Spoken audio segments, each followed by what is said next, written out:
उद्धव से सब कुछ छीनने की तैयारी में एकनाथ शिंदे। शिवसेना के पोस्टरों से हटाई गई उद्धव ठाकरे की तस्वीर। सुप्रीम कोर्ट का फैसला आने से पहले ही शिंदे बने शिवसेना के प्रमुख। विधानसभा और संसद में पार्टी ऑफिस पर शिंदे गुट ने किया कब्जा। चुनाव आयोग के फैसले के बाद से एकनाथ शिंदे एक्शन में हैं, धड़ाधड़ फैसले ले रहे हैं। जहां जहां शिवसेना के पोस्टरों पर उद्धव ठाकरे की तस्वीर लगी हुई थी, हटाया जा रहा है, पोस्टर ही बदला जा रहा है। चुनाव आयोग ने शिंदे गुट को इसलिए शिवसेना माना है। शिवसेना का चुनाव चिन्ह तीर धनुष शिंदे गुट को सौंप दिया है। शिवसेना का नाम भी उन्हें दे दिया है। इसके बाद महाराष्ट्र के सीएम एकनाथ शिंदे ने भी ऐलान कर दिया है कि अब उनके गुट को शिंदे गुट ना कहा जाएगा। हम ही असली शिवसेना है और शिवसेना में कोई गुट नहीं है। उद्धव गुट एक और सुप्रीम कोर्ट के चक्कर लगा रहा है तो एकनाथ शिंदे ने शिवसेना की राष्ट्रीय कार्यकारिणी की बैठक भी बुला ली। बैठक में एकनाथ शिंदे को पार्टी का राष्ट्रीय अध्यक्ष चुन लिया गया। बैठक में पार्टी के सांसद, विधायक और तमाम नेता शामिल हुए। महाराष्ट्र के उद्योग मंत्री उदय सामंत ने बताया कि एकनाथ शिंदे शिवसेना पार्टी के प्रमुख होंगे। हम उन्हें शिवसेना के नेता के रूप में स्वीकार करते हैं। शिंदे शिवसेना के अध्यक्ष बन गए हैं। विधानसभा में शिवसेना को मिला ऑफिस जिसका इस्तेमाल उद्धव ठाकरे गुट कर रहा था, विधानसभा अध्यक्ष ने उसे शिंदे को सौंप दिया है।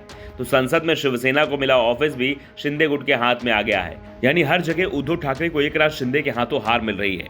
चुनाव आयोग ने शिंदे के पक्ष में फैसला देते हुए कहा था कि जो विधायक शिंदे का समर्थन कर रहे हैं, उन्होंने 2019 के महाराष्ट्र विधानसभा चुनाव में शिवसेना के 55 जीती गई सीटों का लगभग 76% है, जबकि उद्धव ठाकरे गुट के विधायकों के पक्ष में 23% वोट है। ऐसे में शिंदे गुट को असली शिवसेना माना जाएगा। उद्धव ठाकरे ने इस फैसले पर नाराजगी जताई और आरोप लगाया है कि उनका सब कुछ चुरा लिया गया है।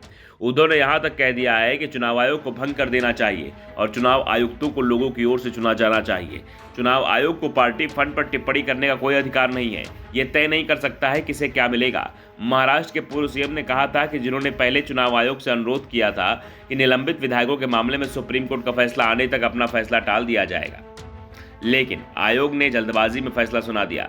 वैसे दावेदारी की बात अभी सिर्फ संसद और विधानसभा के ऑफिस तक सीमित नहीं है, शिवसेना के कार्यालयों और मुंबई के शिवसेना भवन तक पहुंच चुकी है। शिंदे के समर्थक कुछ लोगों ने तो मातोश्री पर भी दावा ठोक दिया है। शिव सैनिकों की मातोश्री और शिवसेना भवन में बहुत गहरी आस्था है और इसी आधार पर शिंदे गुट के विधायक इस पर दावा कर रहे हैं। वैसे शिंदे की नजर अब पार्टी ऑफिस की जगह शिवसेना की शाखाओं पर है और वो शाखाओं के प्रमुख से संपर्क कर रहे हैं। मुंबई के बाहर के अधिकांश शाखा प्रमुख तो पाला ही बदल चुके हैं, लेकिन मुंबई के शाखा प्रमुखों का झुकाव अभी भी ठाकरे की ओर बना हुआ है। लेकिन शिवसेना का नाम और निशान मिलने के बाद एकनाथ शिंदे ने एक बार फिर शाखा प्रमुखों को अपने पाले में लाने की कोशिश तेज कर दी है। दरअसल शिवसेना की मजबूती में सबसे महत्वपूर्ण योगदान शाखाओं का ही है, इसलिए दोनों ही गुट इन पर कब्जे की लड़ाई लड़ रहे हैं। क्योंकि पार्टी के अधिकांश दफ्तर किराए के मकानों में चल रहे हैं और आमतौर पर मकान शिवसेना नेताओं के ही हैं। महाराष्ट्र में बड़ी संख्या में ठाकरे का साथ छोड़कर शिवसैनिक शिंदे के साथ हैं, इसलिए अधिकांश पार्टी ऑफिस पर शिंदे का कब्जा हो चुका है। सिर्फ मुंबई के विधायक उद्धव के साथ दिख रहे हैं, लेकिन जिस तेजी से उद्धव कमजोर पड़ते जा रहे हैं उससे साफ है कि अगर वो बीएमसी चुनाव में कमाल नहीं दिखा पाते हैं तो उनके लिए वापसी बेहद मुश्किल हो जाएगी। Bureau report, the Navdarpan news.